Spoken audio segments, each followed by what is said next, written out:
పరలోక రాజ్యంలో ఎవడు గొప్పవాడని అడుగగా ఆయన యొక్క శిష్యులను, ఆయన యొక్క చిన్న బిడ్డను తన యొద్దకు పిలిచి వారి మధ్యలో నిలవబెట్టి ఇట్లనెను, మీరు మార్పు నుండి బిడల వంటి వారైతేనే గాని పరలోక రాజ్యంలో ప్రవేశింపరని మీతో నిశ్చయముగా చెప్పుచున్నాను. కాగా ఈ బిడ్డ వల్లే తను తగ్గించుకున్న వాడెవడో వాడే పరలోక రాజ్యములో గొప్పవాడు.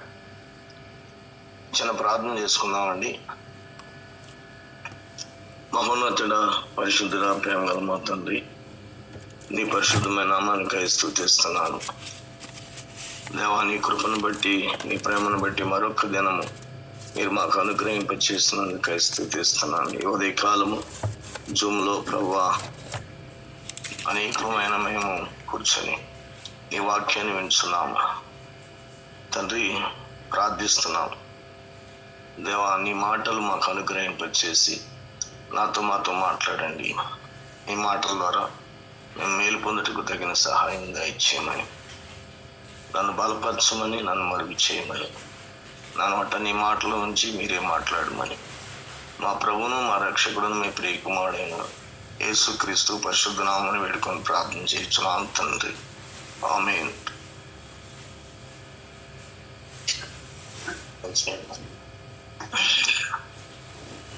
ఆ కాలమున శిష్యులు యేసునొద్దకు వచ్చి పరలోక రాజ్యములో ఎవడు గొప్పవాడని అడుగగా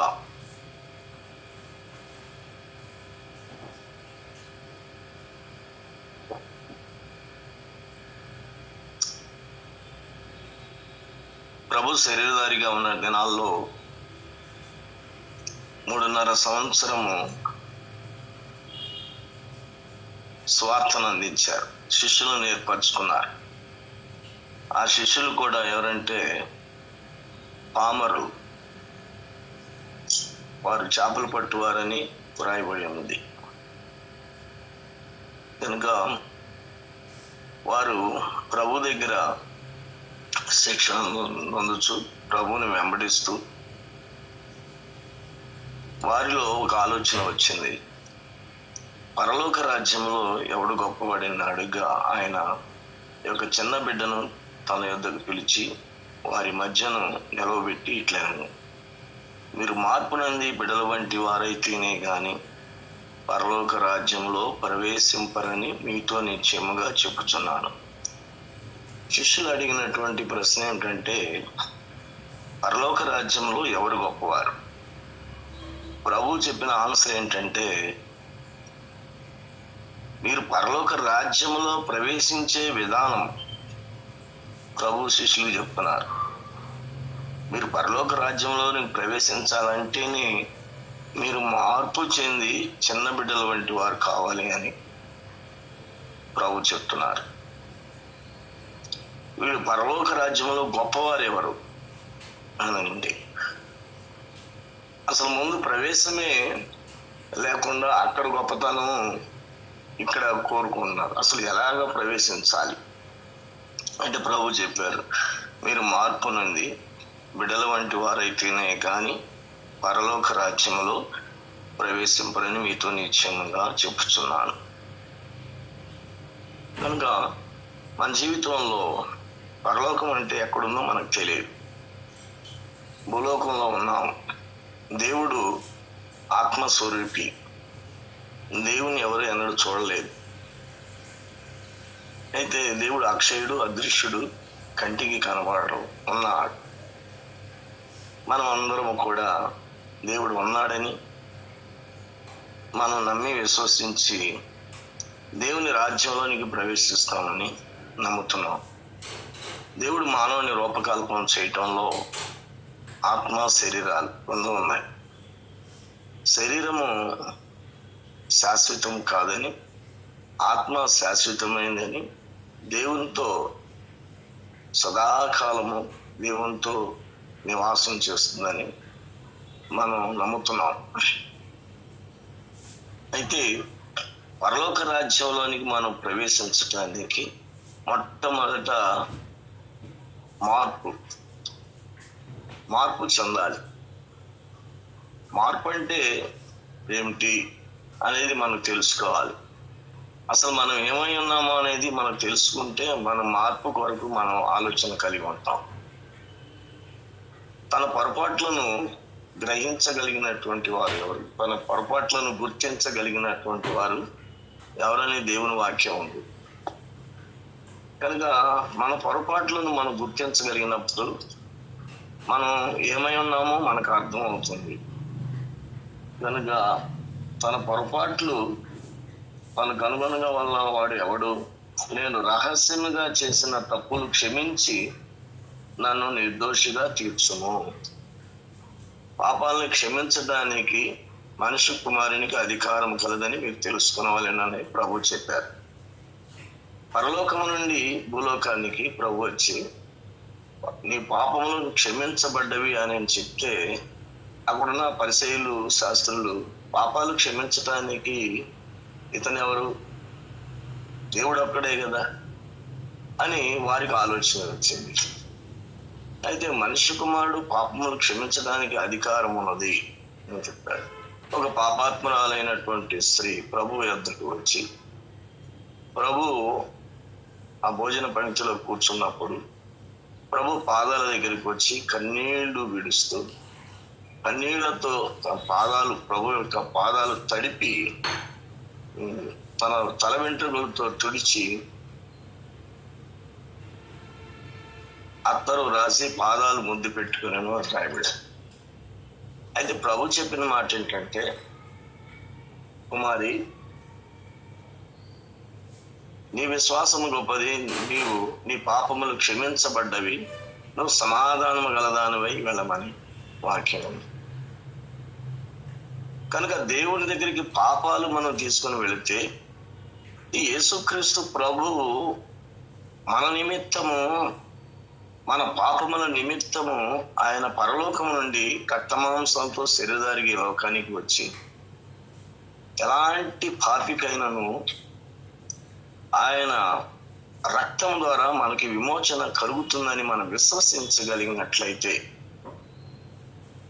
ఆ పరిశుద్ధమైన రక్తము మన ప్రతి పాపాన్ని కడిగి పవిత్రులుగా చేస్తుంది అని దేవుని వాక్యం ఉంది. కనుక మనం కడగబడిన జాబితాలోనికి ఎప్పుడైతే రాగలుగుతామో, పాపాన్ని తీసుకొచ్చినటువంటి ఆ స్త్రీ సమాధానాన్ని, ప్రభు దగ్గర సమాధానాన్ని తీసుకొని వెళ్ళింది.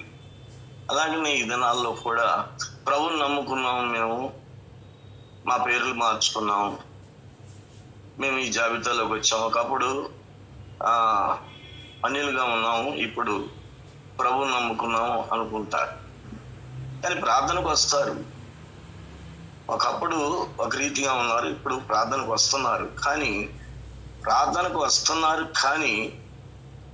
తమ సంపూర్ణమైనటువంటి రీతి, అంటే పాపము నుండి విడుదల పొందగలిగినటువంటి స్థితి తనకే అర్థమవుతుంది. ప్రభు పాదాల దగ్గర తను సమాధానాన్ని సంపాదించుకొని వెళ్తుంది, క్షమించబడింది. అలాగనే మనం కూడా ఎప్పుడైతే క్షమించబడుతుందో అప్పుడు చిన్నపిల్లల మనసు వస్తుంది.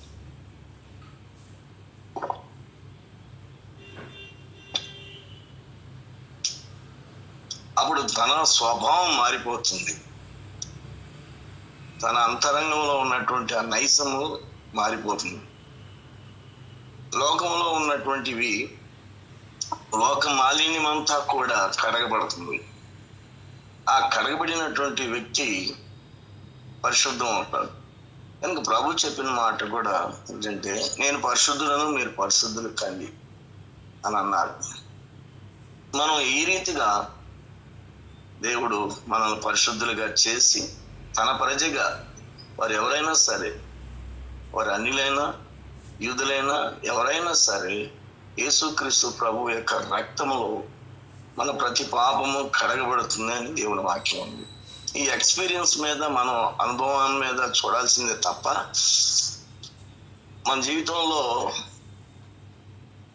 చెప్పినంత మాత్రాన, విన్నంత మాత్రాన వచ్చేది కాదు. వారు అర్హులని చెప్పారు, పరలోక మార్పు చెంది చిన్న బిడ్డల వంటి వారు కావాలి. ఈ చిన్నపిల్లలు పెద్ద మనస్సు, పెద్ద ఎదిగే కొద్దిగా ఏమొస్తుందంటే లోకం అంతా చూస్తూ ఉంటాం. లోకంలో ఉన్నటువంటి రీతి అంతా కూడా అంటుకుపోతూ ఉంటుంది. ఇప్పుడు పెద్దవాళ్ళు అయిన తర్వాత ప్రభు దగ్గరికి వచ్చిన తర్వాత ఆ మనసు అంతా పోవాలి. మనకున్నదంతా కూడా పోయి మరలా చిన్నపిల్లలు వంటి వారు కావాలి. అందుకని నికోదేముతో ప్రభు మాట్లాడతారు, నువ్వు క్రొత్తగా జన్మించితేనే కానీ పరలోక రాజ్యంలోనికి చేరలేవు అని అంటారు. క్రొత్తగా జన్మించటం అంటే ఎలాగా అంటే తల్లి గర్భంలోనికి వెళ్ళి మరలా క్రొత్తగా జన్మిస్తారా? ముసలివాడైన వాడు ఎలా జన్మిస్తాడని తను అన్నాడు. అయితే ఆ మాటకు సమాధానం చెప్పారు. ఒకడు ఆత్మ మూలంగాను నీటి మూలంగాను క్రొత్తగా జన్మించాలి. ప్రతి వానికి క్రొత్త జన్మ ఉంది. భౌతికమైన జన్మ తల్లిదండ్రుల ద్వారా వచ్చింది. అయితే ఆత్మ సంబంధమైనటువంటి జన్మ యేసుక్రీస్తు ప్రభు ద్వారా మనకి కలుగుతుంది. కనుక అట్టి జన్మ ఎవరైతే పొందగలుగుతారో వారు చిన్న బిడ్డల మనస్సు కలిగి ఉంటారు. లోబడే స్థితి, తగ్గించుకునే స్థితి, మాట వినే స్థితి, తను రిక్తునిగా చేసుకునే స్థితి, ఇవన్నీ వస్తూ ఉంటాయి. కానీ ఈ మార్పు లేనటువంటి బాప్తిసాలు కానీ ప్రభుని నమ్ముకోవటం కానీ ఈ మార్పు జీవితం రాదు. కనుక ఖచ్చితంగా మార్పు చెందటం అనేది తన పాపాలు ఎట్లాగైతే ఆ పాపాత్మరాలైనటువంటి స్త్రీ ప్రభు పాదాల దగ్గర కన్నీళ్లు విడిచి ఒప్పుకుందో తను ఆ పాప క్షమాపణ పొందింది. మనం కూడా వస్తున్నాం దేవుని సన్నిధికి. మనకు ఒక సహవాసం దేవుడు ఈ కడవరి దినాల్లో ఇచ్చారు. ఈ సహవాసం మనకు నేర్పుతున్నటువంటి భక్తి విధానాలు, ముందు మారు మనసు పొందిన తర్వాత, మారు మనసు పొందడానికి గతంలో నేను 1990లో మారు మనసు పొందాను, నవంబర్లో. అప్పుడు చాలా కష్టం. 7 రోజులు నేను ఉపవాసం ఉన్నాను. 7 రోజులు ఏం తినకుండా ఉపవాసం ఉండి అసలు ఏంటి, దేవుడు ఉన్నాడా, దేవుడు కనపడతాడా, దేవుడు పాపాలు క్షమిస్తాడా, విడుదల ఉందా, ఇది నా జీవితంలో నేను చూడాలనుకుని పట్టుదలతో 7 రోజుల ఉపవాసం ఉండి ప్రార్థన చేశాను. 3వ రోజే దేవుని సేవకుల ద్వారా దేవుడు మాట్లాడాడు. నేను బహు కోపిష్టిని, గర్విష్టిని. నేను ఒక అతిశయంతో ఉండేవాడిని మనిషిని. కానీ అన్నీ చేస్తూనే ఉండేవాడిని. ప్రార్థనకి వెళ్తూ ఉండేవాడిని, మీటింగ్లు పెడతా ఉండేవాడిని. దాతృత్వంతో చాలా పాస్టర్స్కి వాళ్ళకి డబ్బులు ఇస్తానని ఉండేవాడిని. కానీ నాలో మార్పు లేదు. ఆ మార్పు జీవితం కోసం వెతికాను. దేవుని సన్నిధిలో ప్రార్థన చేశాను. చాలా సంఘాలకి వెళ్ళాను, చర్చిలకి వెళ్ళాను, కానీ నాలో మార్పు లేదు. అయితే దేవుని నాతో ఉన్నటువంటి నా సహోదరుడు అబ్రహాం గారు గుడివాడలో సేవ చేశారు. ఆయన నాతో అన్నాడు, ఎన్నో నువ్వు ప్రయాసలు పడుతున్నావు, ఎంతో డబ్బు ఖర్చు పెడుతున్నావు, ఒక్కసారి న్యూజివీడు వచ్చి దేవుని వాక్యాన్ని విను, నేను ఇదిగో ఇలాగా మారు మనసు పొందానని చెప్పాడు. ఒక 5 నిమిషాలే నాకు సాక్ష్యం చెప్పాడు. చూద్దామని వెళ్ళాను. అప్పుడే నేను ఇన్స్పైర్ అయ్యాను. అక్కడికి వెళ్ళిన తర్వాత దేవుని బిడ్డల వాక్యం విని నేను 3వ దినం ఉపవాసం నుండి మామూలు ప్రార్థన చేస్తున్నప్పుడు దేవుని సేవకులు నాతో మాట్లాడిన మాటను బట్టి దేవుని ఆత్మ నన్ను దర్శించింది. అప్పుడు నేను పశ్చాత్తాపడిపోయాను, బాగా పశ్చాత్తాపడిపోయాను. కళ్ళమ్మటి అసలు కఠినమైన హృదయం నాది. కళ్ళమ్మటి నీళ్ళు రావు, ఏమి రాదు. అలాంటిది కళ్ళమ్మటి నీళ్ళు కారిపోతున్నాయి, ముక్కులమ్మటి ఈ చీమిడి నోటమ్మటి సొంగబడిపోయింది. ఒక్కనే అక్కడ పడిపోయి తన్నగలాడుతున్నాను. అసలు నాతో పాటు ఉన్నటువంటి చాలా మంది అందరూ వెళ్ళిపోయారు. దైవ సేవకులు చెప్పిన మాట అయ్యగారు కూడా వెళ్ళిపోయారు. కానీ ఆ రోజు నా హృదయం, నాలో ఉన్నటువంటి ఆ పాప భారం బయటికి తీసివేడినట్లుగా నేను గ్రహించాను. బయటికి వెళ్ళాలనిపించట్లేదు. ఇంకా ఆ క్యాంపస్ లో నుంచి బయటికి వెళితే ఇంకా పాపం నన్ను అంటుకుంటుందేమో అనే భయం వచ్చింది నాకు. అప్పుడు అనుకున్నాను, ఇక్కడ నిజమైన మార్పు ఉంది అనుకున్నాను. అయితే మార్పు చెందాను, మనసు మారిపోయింది. బయటికి వెళ్తే ఎలా ఉంటుందో అనుకుంటున్నాను. ఇంకా ఉపవాసం ఉండి ఆ 7 దినాలు కూడా ఉపవాసం ఉండి ప్రార్థన చేసుకుంటూ బలపరచబడటానికి ప్రార్థన చేసుకోమని దేవుని సేవకులు చెప్పారు. అయిపోయిన తర్వాత నేను మామూలుగా ఇంటికి వెళ్ళాను. అప్పటి నుంచి నేను అన్ని మానేసేసానండి. ఎక్కడికి వెళ్ళాలో ఇంతవరకు కూడా ఎక్కడ ఎవరి దగ్గర వాక్యాలు వినటం కానీ ఏమి లేదు. అవన్నీ తీసేసి ఆ మీటింగ్స్ కూడా తీసేసి ప్రతి ఆదివారం విజయవాడ నుంచి నూజివీడు వచ్చి దేవుని వాక్యం వింటా ఉండేవాడు.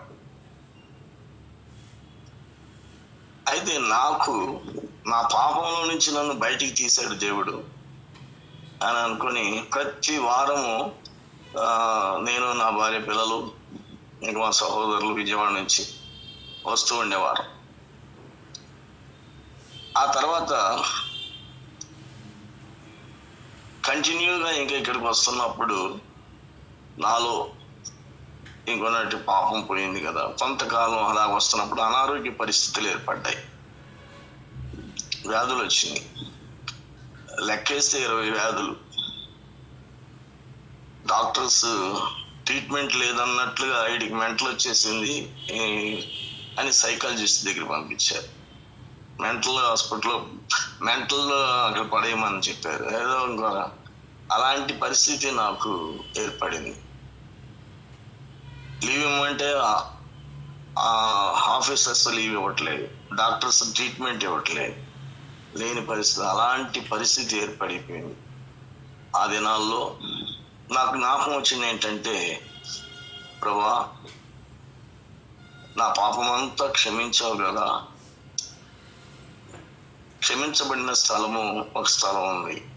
ఈ వ్యాధులు, పాపాన్నే తీసివేసావు, వ్యాధులను కూడా తీసివేస్తావు కదా ప్రభువా అనే ఒక విశ్వాసంతో, నమ్మకంతో నేను నూజివీడు నా భార్య పిల్లలను తీసుకొని అక్కడికి వెళ్ళినప్పుడు అమ్మగారు ఉన్నారు,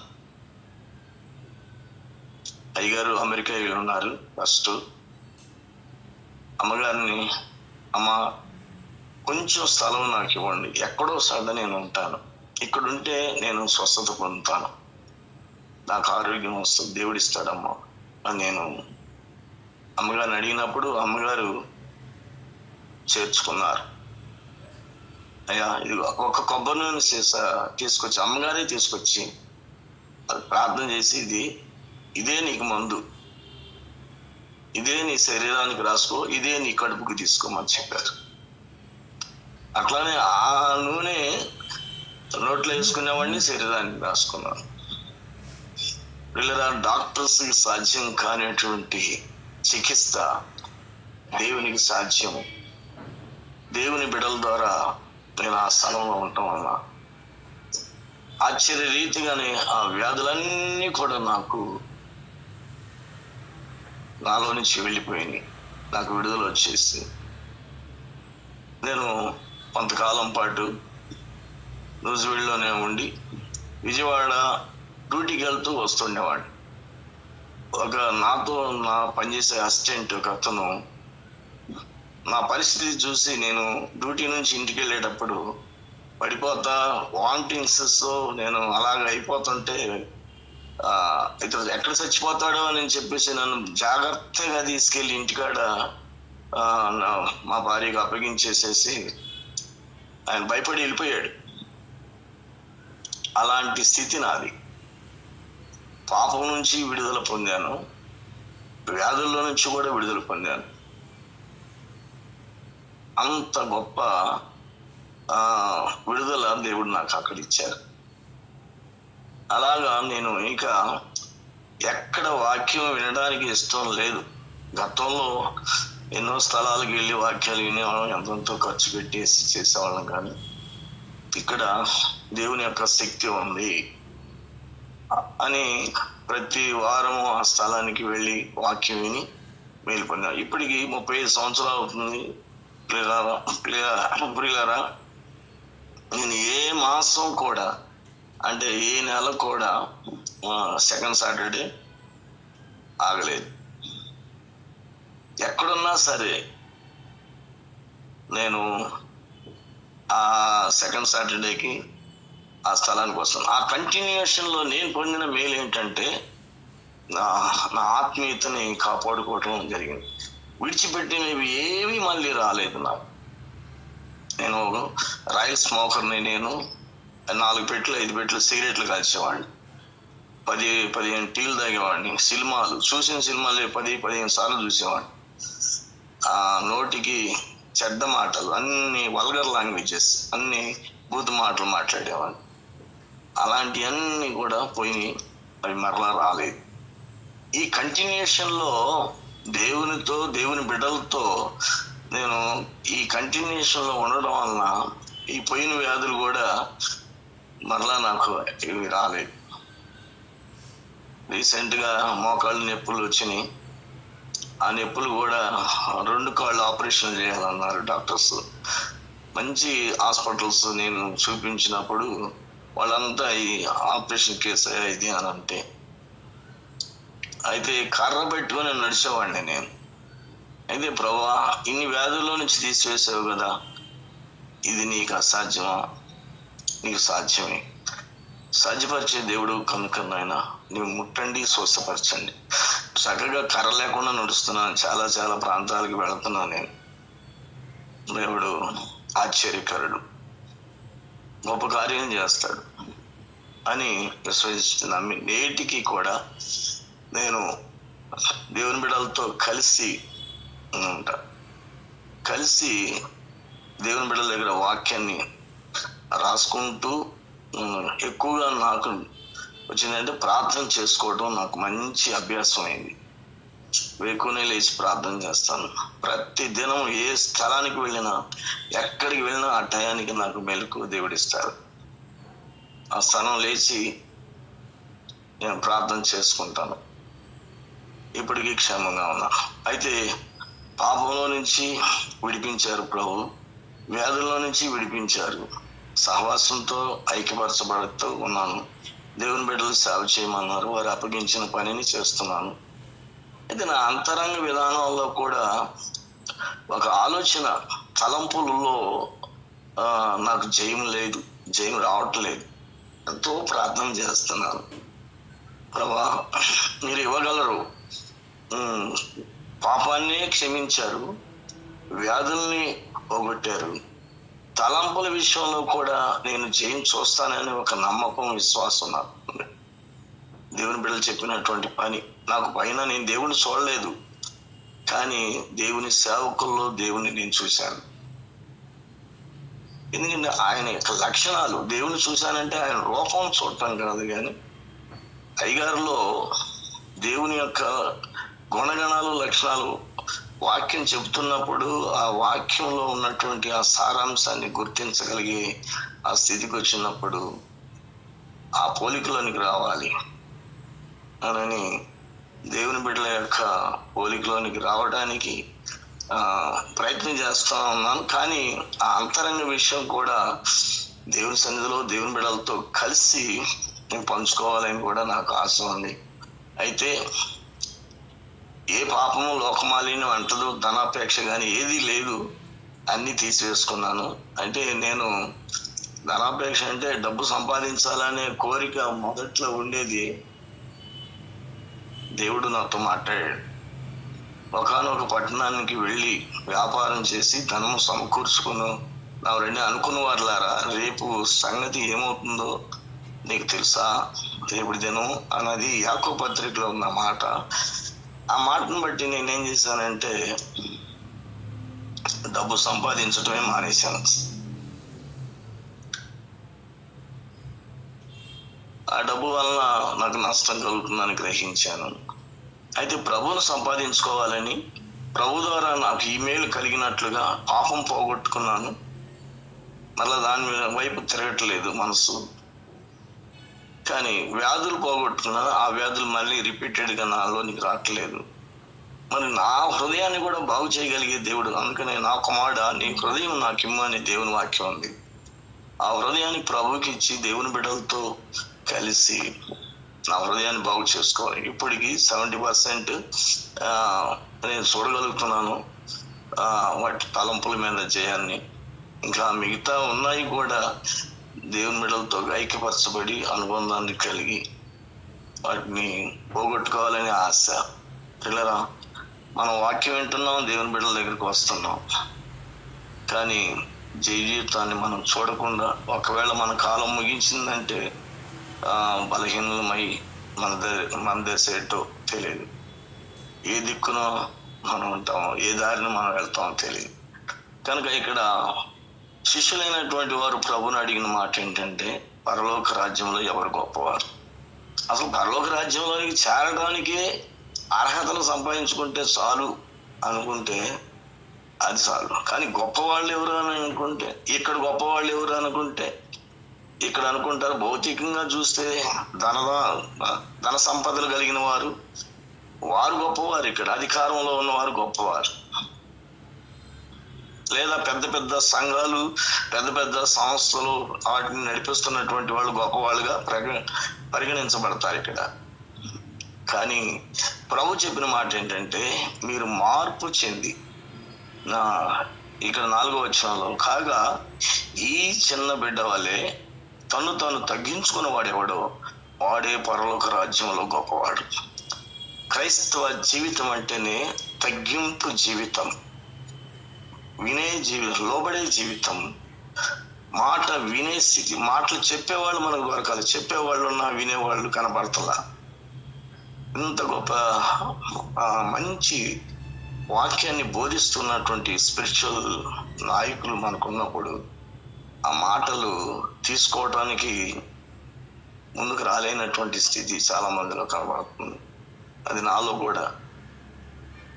అయితే ఎప్పుడైతే దేవుని బిడ్డల దగ్గర ఆ మాటలు మనం తీసుకుంటామో, మనల్ని చాలా హంబుల్కి తీసుకుని వెళ్తుంది. లోబడిన వారికి హంబుల్కి వెళ్ళలేడు. కనుక ప్రభు చెప్పిన మాట ఏంటంటే, ఇక్కడ తను తగ్గించుకుని వాడెవడో వాడే పరలోక రాజ్యంలో గొప్పవాడు. మార్పు చెందాలి, తగ్గించుకోవాలి. మార్పు చెందుతారు, తగ్గించుకోరు. మార్పు చెందుతారు కానీ తగ్గించుకోరు. ఇక్కడ మార్పు చెందాలి, ఎవరి దగ్గర తగ్గించుకోవాలి? దేవుని దగ్గర తగ్గించుకోవాలి. ప్రత్యక్షంగా ఎవరు కనబడుతున్నారు? దేవుడు ప్రత్యక్షంగా కనపడ్డు కదా. పరోక్షంగా ఉన్న దేవుడు ప్రత్యక్షంగా ఉన్నటువంటి తన దాసులైనటువంటి వారికి అప్పగించాడు. వారికి మనం లోబడి విధేయులమైనప్పుడు దేవుని యొక్క ఆసక్తి మనలో మనం చూడగలుగుతాం. పరలోక రాజ్యంలో గొప్పవాళ్ళు ఆ స్థానం నాది, ఈ స్థానం నాది అనుకుంటే ఈ లోకంలో ధనవంతులు పరలోకంలో ధనవంతులు కావచ్చు. ఈ లోకంలో ధనవంతులు దేవుని ఎరిగిన వారై ఉన్నప్పటికి కూడా పరలోకంలో ధనవంతులు అనుకోవడానికి కాదు. కానీ ఇక్కడ ప్రభు చెప్పిన మాట, ఈ మాట మనం జ్ఞాపకం చేసుకోవాలి. చిన్న బిడ్డ వలె, కాగా బిడ్డ వలె, ఈ బిడ్డ వలె తను తగ్గించుకుని వాడెవడో వాడే పరలోక రాజ్యంలో గొప్పవాడు. అది గొప్పతనం కాకపోయినా మార్పు చెందాలి. అంటే మారు మనసు పొందటం ముఖ్యం ఫస్ట్. తర్వాత ఆ జీవితం కొనసాగించడంలో తను తగ్గించుకొని దేవుడు మనకు అనుగ్రహింప చేసినటువంటి దేవుని బిడ్డల ద్వారా వచ్చే మాటల్ని మనం తీసుకొని జీవించగలిగినప్పుడు మనం గొప్పవారం కాగలుగుతాం. దేవుని దృష్టిలో ఉంటాం. ఏ స్థానం దొరికినా కానీ నరకానికి పోకుండా, అగ్నికి ఆహుతి కాకుండా తప్పించబడతాం. కనుక దేవుడు ఈ యొక్క కరుదినాల్లో ఈ సహవాసాన్ని దేవుడు ఏర్పరచుకున్నారు. పితరులైనటువంటి భూషణయ్య గారు, అమ్మగారు, అపరంజమ్మ గారు, వాళ్ళ యొక్క త్యాగము, వారు వేసిన పునాదులు పై కట్టబడుతున్న ఈ పరిచర్యలో ఎందరైతే భాగస్తులుగా ఉండి ఈ రీతిగా దేవుని బిడ్డలతో ఐక్యపరచబడి నిలబడగలుగుతారో దేవుని వాగ్దానం వారి పట్ల స్థిరం అవుతుంది. వారు కూడా మార్పు చెందిన వాళ్ళ లక్షణాలు కనబడిపోతాయి. వారిలో లక్షణాలు కనపడతాయి. ఆ లక్షణాలను బట్టి దేవుడు మనల్ని దేవుడు అన్యాయస్తుడు కాదు.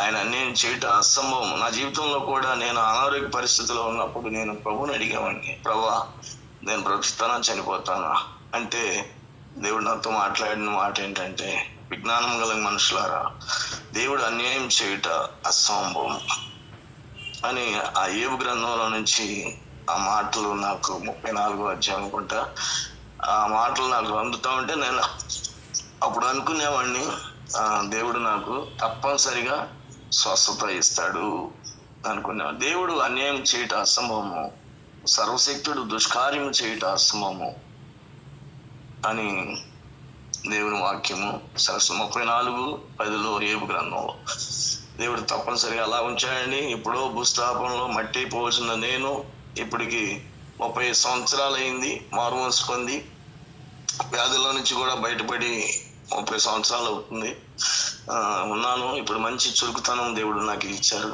భూమి మీద ఎలా ఉన్నాను, తర్వాత చురుకుతనంగా ఉన్నాను. దేవుడు నాకు సహాయం చేస్తారు. నేను దేవుని బిడ్డల్ని ఇంకా వెంబడించాలని, ఇంకా మరుగునది నేర్చుకోవాలని నేను నా కుటుంబం కూడా దేవుని బిడ్డలు చెప్పిన మాట మేరకు సేవలో ఉన్నాను. ఇప్పుడు సేవ చేస్తున్నాను. అనేక స్థలాలకు వెళ్ళటానికి దేవుని బిడ్డలు చెప్పినట్లుగా వెళ్ళి సాక్ష్యాలు చెప్తున్నాను. అయితే ఇంత మాత్రం చాలదు, ఇంకా నన్ను నేను పరిశీలన చేసుకుంటున్నాను. నా హృదయ స్థితి సంపూర్ణంగా మార్పు చెందాలని ఆశపడుతున్నాను. తప్పనిసరిగా దేవుడు నా హృదయాన్ని కూడా సంపూర్ణంగా ఆ లోకంలో నుంచి, ఈ లోక ఆశల నుంచి, చెడు ఆలోచనల నుంచి కూడా బయటికి తీస్తాడని నమ్మకం, విశ్వాసం నాకుంది. ఈ సహవాసంతో ఐక్యపరచబడి మేలు పొందే అనుభవం కొరకు ఇంకా నేను ప్రార్థన చేస్తున్నాను. పిల్లల వాక్యం వింటున్నా మీరు కూడా సహవాసంలో ఉన్నారు. ఈ కంటిన్యూషన్ దేవుని బిడ్డలతో ఆనుకొని సమీపంగా ఉండగలిగినట్లయితే గొప్ప మేలు మీరందరూ కూడా పొందడానికి అవకాశం ఉంటుంది. మీ అందరికి వందనాలండి. ప్రార్థన చేసుకుందాం. Recording stopped. ఏమంటారా?